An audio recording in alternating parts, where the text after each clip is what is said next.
Personal notice. Danger's my stock and trade. If the job's too tough for you to handle, you got a job for me, George Valentine. Write full details.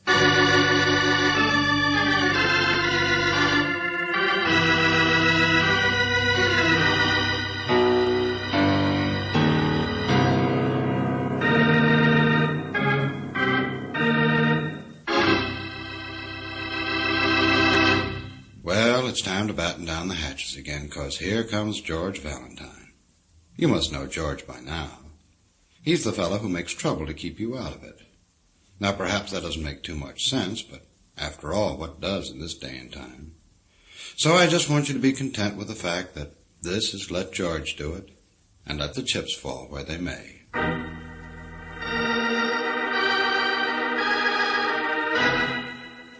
Dear Mr. Valentine, it's one thing to be the keeper of your brother. It's quite another to be the keeper of your brother-in-law. Particularly one that you haven't met, that you don't want to meet, that you wish would stay in South America where he belongs, and that shouldn't have married your sister in the first place. When my sister wrote that she was meeting her husband's ship here in town, naturally, I insisted that they be my guests. But, Mr. Valentine, the price of hospitality seems to run high. No sooner had I put the welcome mat out than the word must have got round. The X must be on my doorstep, because now my house is being watched. I am being watched. Well, Mr. Valentine, I am not an excavation, and I have no intention of letting brotherly love dig me into any sort of premature grave. Sincerely, Franklin J. Scott.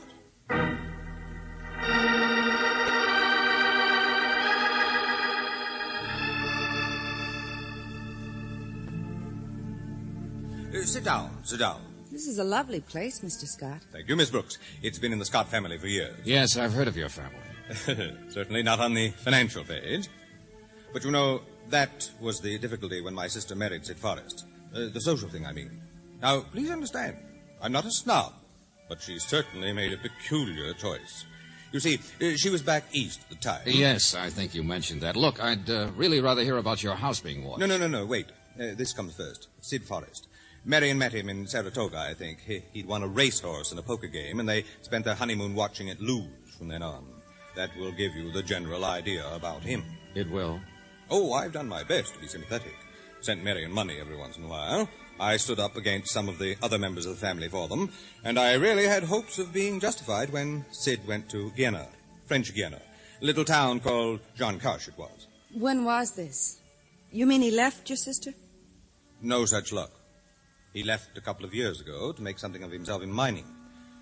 Well, I don't think he did so well on money, but at least it's a try, and Marion assures me he's coming back quite a different man. Mm-hmm. But you're not so sure that he's as reformed as she claims. This house-watching before he gets here. Exactly.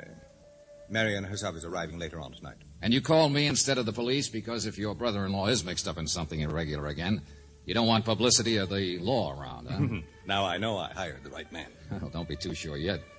You still haven't said a word about who's watching you, why you're so afraid. Oh, here. That part's the easiest. Huh? What? The man who watches. He's out there every night. At least the past 3 nights. Quiet now. I'll turn out the lights. Oh, I'll get them. Thank you. Who he is, that's your job. I tried to speak to him once, but he just walked past me. Oh, what's this? Side porch, patio? Shh. Out this way. No, wait. There. Where? Under the street light. Oh, yeah. There is a man there, all right. Well, he's not doing anything. Oh, no, he never does. The first night, I'd gone out for a moment and left the house open. When I came back, I saw him running away from the porch, but not a thing had been touched. He's moving around in front. Come on. Mr. Scott, how do you know there's any connection between that man and your brother-in-law? Well, I know it seems far-fetched, but people in this climate don't usually wear white linen suits like that, do they? But down in French Guiana... There, wait a minute. Coming down the walk now. Uh-huh. Well, Mr. Valentine, what do you think? I don't think anything. I'm stupid. I'm just a guy who likes to ask questions. George, be careful. Excuse me, friends. You got a light? What? Light. Here, have a cigarette. Oh, no. No, thank you. Hey, wait a minute. I'm sorry. Slow down, Buster. Get away from me. Not tonight. There. That's better. I didn't do anything. Did you get him? Now, hang on to him. Take it easy now. He's not going anyplace. Who are you? I'm sorry. Oh, like that, huh? Please, let me go. The lady asked you a question. I'm sorry, I said. Why? You said yourself you didn't do anything. No, let me go. What are you doing here, watching this house? I don't know. I haven't been. Oh, Buster, you're wasting our time. No, get away from me. Oh, please don't. Come on. Empty the pockets. Here, Scott, grab that. I've got it. There's nothing in his coat. Just a scrap of paper. Uh-huh. And a calling card. An old beat-up calling card. Yeah, the paper has your address printed on it, Mr. Scott. Huh? Let me see. Address, and that's all. Oh, you're hurting my arm. I won't try to get away. Okay, now you're getting smart. What's on the calling card, Mr. Scott? Mr. Jack McDonald, Rue d'Alvasso, Jean Cache, French Guiana. All right, is that you, Jack McDonald? No, please, I don't know.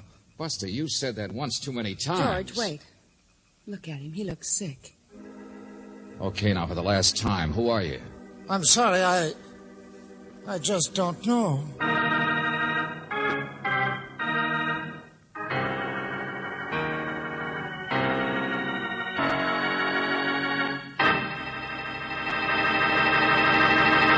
Now, I wonder what's the matter with Junior. Is he scared of George, or did he take stupid pills for lunch? Well, whatever's the cause, we'll find out in just a moment. Now, let's get back to George Valentine and the boy who lost his memory. Loss of memory? I don't believe it. Take it easy. I'm sorry. Oh, any luck with the cablegram, Brooksie? No, not yet, but a man at Western Union looked up the address for me.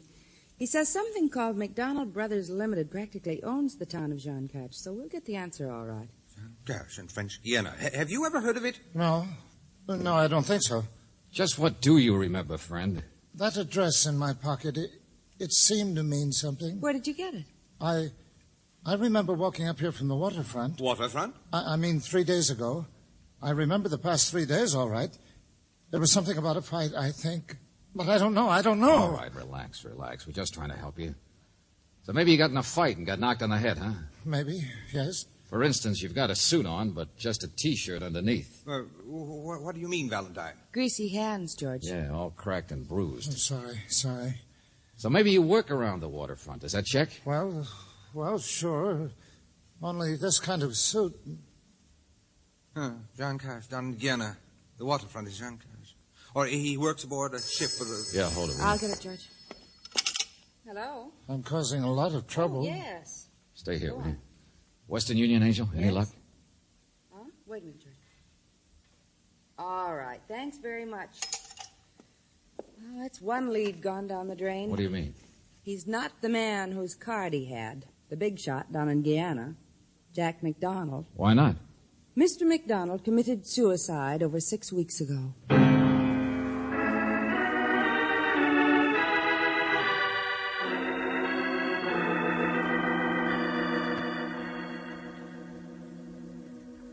George, anything new?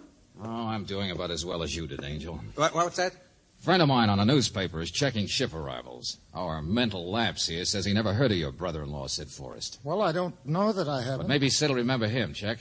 Oh, you mean just keep this man until Sid gets here and... But wait, Valentine, I don't even know the name of Sid's ship. I know. I just asked your sister. Huh? Yes, Marion should be calling from the airport, but... What'd you say? She's out in the hall right now. That's what I came to tell you. Brooksie, stay here with Mr. X, will you? Sure, George. Marion, here? For heaven's sakes, why didn't you call? What in the name Franklin, of... darling. Hello, Marion. You distinctly wrote that I should pick you up at the airport when you got in. Oh, don't be so stuffy. Where did I slide out from under this hat? There. Mr. Ambler met me and dropped me off here. Did I upset all your darling little plans? Now, stop it. Ambler? Who's Ambler? Friend of mine. He's handled some of my business things. Can't your little sister have a few friends if she... Oh, I'm sorry, Mr. Valentine. You've got somebody waiting on the phone, haven't you? Yes, if you don't mind. Oh, my purse. I wrote that name down somewhere. I sent Sidney your address by radio, Franklin, just a few days ago. Golden something, I know. A Hello, freighter. Joe, still there? Well, try the list of freighters. Golden something or other. I thought I had it, but Franklin, what's going on? Who's Mr. Valentine? No. Nothing to worry about. Just checking when Sidney will be in, that's all. Oh, they never seem to know, I guess. He warned me about freighter schedules. Golden Drake, is that the one? Yes, that's right, Golden Drake. Yeah. Okay, thanks, Joe. Why, what's the matter? When did you hear from your husband, Mrs. Forrest? Well, he sent me an airmail a couple of weeks ago. What are you driving at, Valentine? Well, that's the right ship, all right. Only one to touch a Jaune cash the past month. Only the Golden Drake is already in. It docked here 3 days ago. What? I don't understand. Sidney wrote... Well, where is he? Franklin, hasn't Sidney gotten in touch with you? Just a minute, please.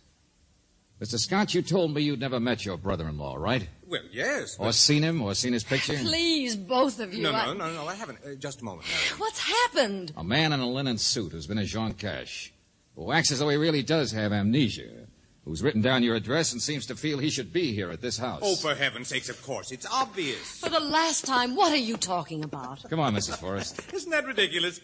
It never even occurred to me. Sidney, of course. Right in here, Marion.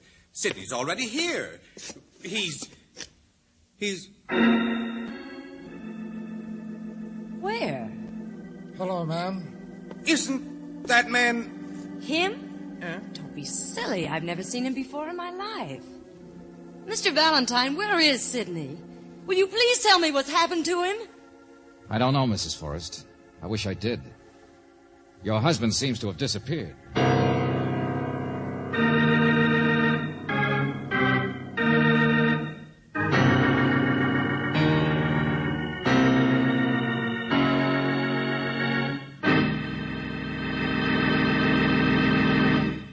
You are listening to Let George Do It.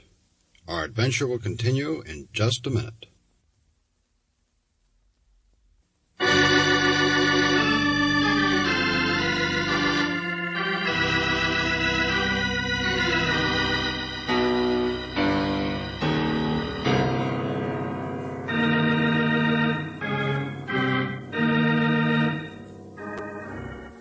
Now, back to George Valentine. You're hired because Mr. Scott is worried about a man watching his house, a man who doesn't know who he is or why he is there. He's carrying the card of Jack McDonald. But Mr. McDonald committed suicide in South America nearly 2 months ago. Is he Mr. Scott's brother-in-law, Sidney Forrest? Well, now Mrs. Forrest is here, and she should know, and she says he isn't. So if your name is George Valentine, you decide the only way to solve this problem is to find Sid Forrest. And so you first try the ship that supposedly brought him in 3 days ago. The Golden Drake. It's not much, is it? Looks more like a tin duck. Is this where we're Come on, let's go aboard. What kind of a flag is Come on, that? hurry up, Brooksie, before they swing that boom again. Oh, Flag? I don't know. Panama, I think. Something like that. Valentine. Lieutenant Johnson. What are you doing here? All right. One at a time.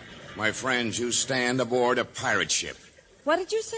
An illegal, irregular, should have been sunk scow. No. Is that nice, Lieutenant? You shut up. Come on, Johnson. What's it all about? My friends, meet Bluebeard himself. Captain Task, folks. Lieutenant here's a little sore, that's all. It'll wear off. We're off. Oh, no, it won't. Your ship's been in port 3 days, and he waits until half an hour ago to report a man overboard. I told you I had a cargo to worry about. I've been tied up by you birds before, and when you got perishables aboard, you can't sit around waiting for red tape. Please. What man overboard? Oh, passenger, that's all. Had a passenger this trip. Man named Sidney Forrest. Sid Forrest. There's nothing to raise a blow about. Committed suicide, that's all. Overboard suicide.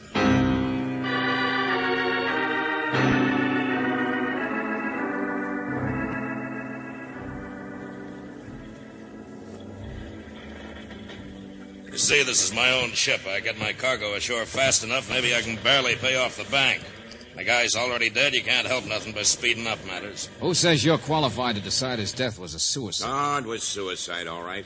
Only now, with this stuff you tell me about an amnesia case... Okay, then let's start from the beginning. What happened? Task barely saw Forrest, apparently. He stayed in his cabin all the time, right? Yeah, just about. All the way from Jaune Cache. That's where he came aboard. Yes, we know. Well, Forrest and the ocean didn't get along too well, so he locked himself in. But he was a sick-looking guy to start out with. I wasn't really too surprised when I saw the note. Note? What note? Wait a minute. Don't get ahead of yourself.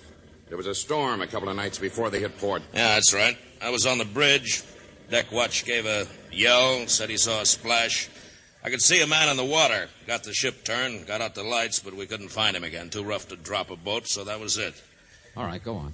Jose, the steward, he'd seen this thing, too. He was slipping a radiogram under Mr. Forrest's door a little later. I was down checking the crew to see who was missing.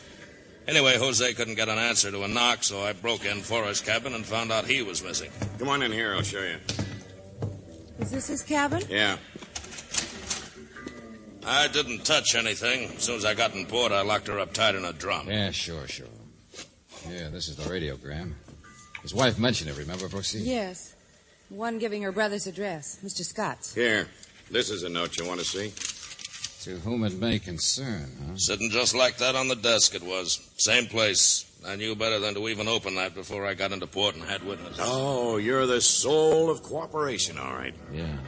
Typical suicide note, all right. His health, he said. Like I told you, the guy was Sure. Nothing wrong with the note. Only it's 2 suicides in only a couple of months. Yeah. And who says Sidney Forrest wrote that note? And, Captain, I want to know how many members of your crew are ashore and what they look like. Huh? Well, none of them yet.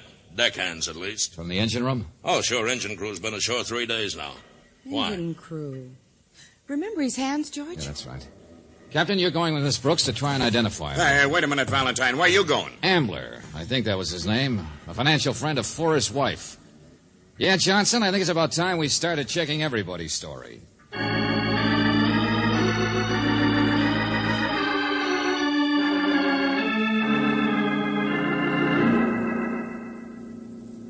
Well, yes, I met her at the plane. Oh, good heavens, there's nothing wrong with that, is there? Okay, Mr. Ambler. I have known Mrs. Forrest for some time, helped with her investments. In fact, that's what I'm doing now. She asked me to. I have to run down to that boat, too. Uh-huh.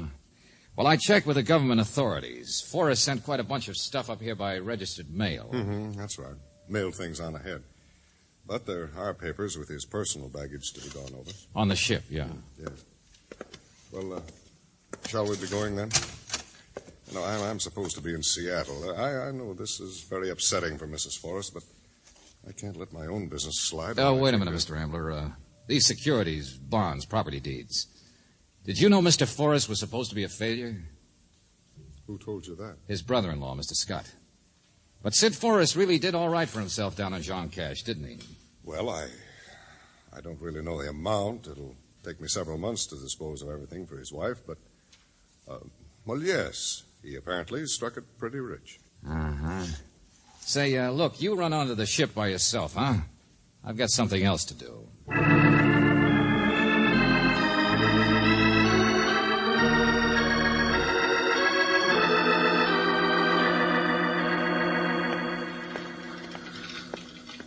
John Doe. Is that any kind of a name? There's no law against it.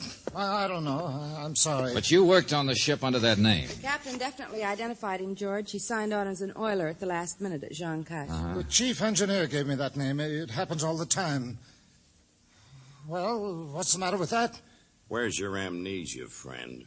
Well, I meant... Oh, skip it. I guess we fed you that idea when all you were trying to do was clam up. I don't know. You don't know. First, you prowl around watching a man's house. That's trespass, vagrancy, and a few other things. Then you sucker people into thinking that Take it easy, Johnson. Take it easy. Yeah. You cabled a full description and query to Jaune Cash, didn't you? What? So we wait for an answer, that's all. Only in the meantime, let's see. Sid Forrest locked himself in his cabin. Now, why lock? I don't know what you're talking about. To avoid somebody who was on the same ship? That'd be one obvious answer. Of course, George. Only maybe he didn't avoid him, huh? But the suicide note's genuine. It checks with Forrest's letters and things. You know, I'm interested in Sid Forrest's money. Forrest wasn't a very nice guy. And as I remember it, the town of Jaune Cash was supposed to be owned by the McDonald outfit. What are you driving at, George? Oh, I don't know. I'm not sure. The cable will tell us. You remember about Jack McDonald, though, Johnson? Guy who committed suicide down there? Yeah, that's right. Why don't you leave me alone? Jack McDonald, who had all the money in Jaune Cash. McDonald Brothers Limited. That was the name of the company, wasn't it? I haven't done anything. Okay, never mind. There's the answer right now. Yeah, hello? Right, Sergeant, let's have it. Yeah. All right. My name is McDonald, but what of it? He was my brother, Jack McDonald. Sid Forrest swindled him out of the company. Was that why your brother committed suicide? Because of Forrest? Of course. Why else do you think a man... So you came after Forrest to kill him, didn't you? Oh, how do you expect me to answer a thing like... Okay, Sergeant, thanks. All right, McDonald. Johnson will have the answer. Johnson will what? That wasn't any cable. It was a sergeant down on the ship. He found $1,000. $1,000? What? Underneath the rug in the captain's cabin. And incidentally, Jose, the steward, remembers not only seeing the limp form of a man hit the water, but also admits there was somebody else standing at the rail who ducked out of sight. Just in case you're interested. So Forrest was murdered. This thing is a vicious circle. And now, what was our friend here saying about following Forrest for the purpose of avenging his brother? Now, wait a minute, Johnson. MacDonald here was still looking for Forrest after he was dead. He couldn't have been the one, motive or no motive. Okay, back to the ship we go.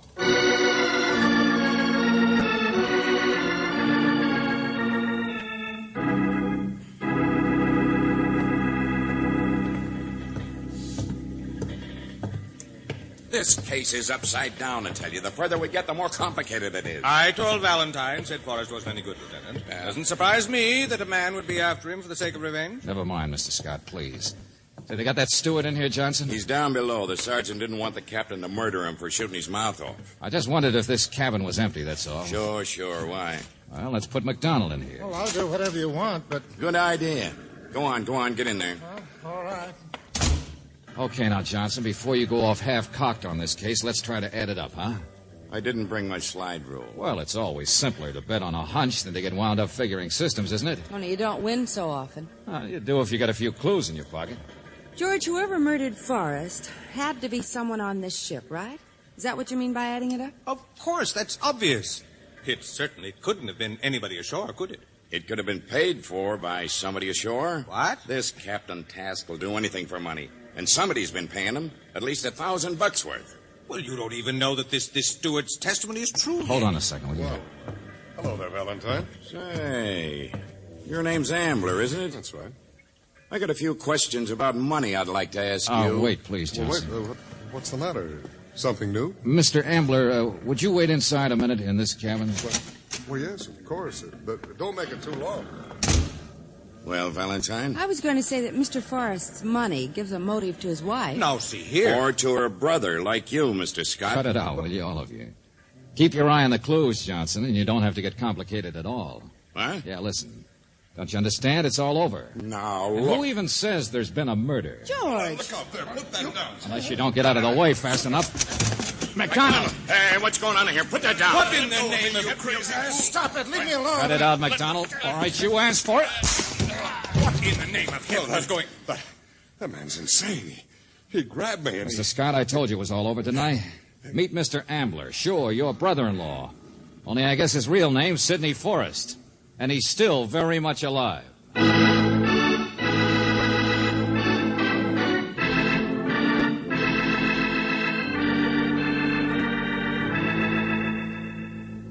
But, George, how can he be Mr. Forrest? MacDonald confirms it, doesn't he, Angel? So will Mrs. Forrest when we pin it down. But there was a murder or a suicide or... Well, there were witnesses. Not if everybody's alive and accounted for. Don't you get it, Angel? The captain was paid to help stage a man overboard disappearance, right? Sure, somebody saw something. Probably a bundle of clothes hitting the water, that's all. And who threw them? Probably Forrest himself. Oh. Then the captain hid him out in a different cabin and later on smuggled him ashore. All those other shenanigans have just been one frantic man's attempt to escape from another. And complications don't worry you because you've got a crystal ball. Oh, I told you, I've got a clue. Stick around a minute, Angel. It's simple.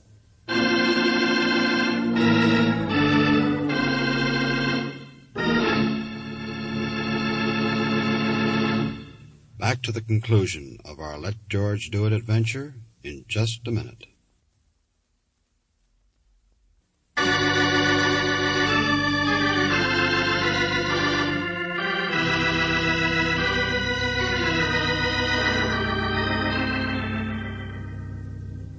I guess MacDonald is over it now, Mr. Scott.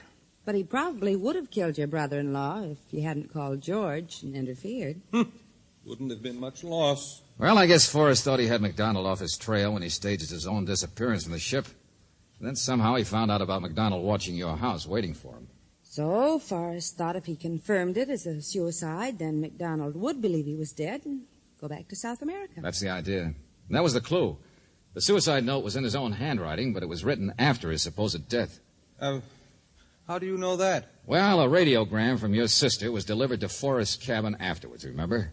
It told him the address of your house. How do you think MacDonald learned about you or that address unless he broke into that cabin sometime later and saw that radiogram? Well, yes, that makes sense. And yet the suicide note was supposedly found sitting in plain sight and left there until today sealed. Well, if MacDonald pried into the radiogram, why didn't he open the suicide note, too? See what I mean? Therefore, the note wasn't there or probably even written until later. But, Valentine, at least you'll admit it was luck that Forrest turned out so conveniently to be posing as Mr. Ambler. Sure, I'll grant you. But if I were going to take on another identity in order to escape someone, I think I'd pose as somebody who could legitimately handle my own money, don't you? With your money, it wouldn't be a job worth having. Uh-huh. All right, then, Angel. Come on. You buy dinner for the three of us. Oh. Wait a minute. About my sister. Well, what about her? She wasn't really in on it. Her husband gave her a phony story. Oh, after he met her at the airport, she went along with calling him Mr. Ambler once, but don't worry. When she finds out everything he did, but she'll be through with him, and this time for good. Sure. I'll give you another reason. From now on, Sid Forrest is going to be so busy digging himself out of trouble with Johnson and the government of French Guiana and MacDonald and his lawyers and all the other things. Yes, of course. Thank you. Come on, I guess I'll buy the dinner.